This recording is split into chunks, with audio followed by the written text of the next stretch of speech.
নমস্কার দর্শক বন্ধু, আমি মঞ্জুলা চ্যাটার্জি, ফেসবুক পেজ।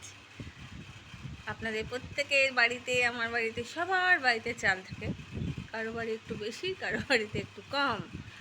তো আমাদের মাথায় বাজ পড়ে যায় যে এত চাল কি করে সুরক্ষিত রাখবো।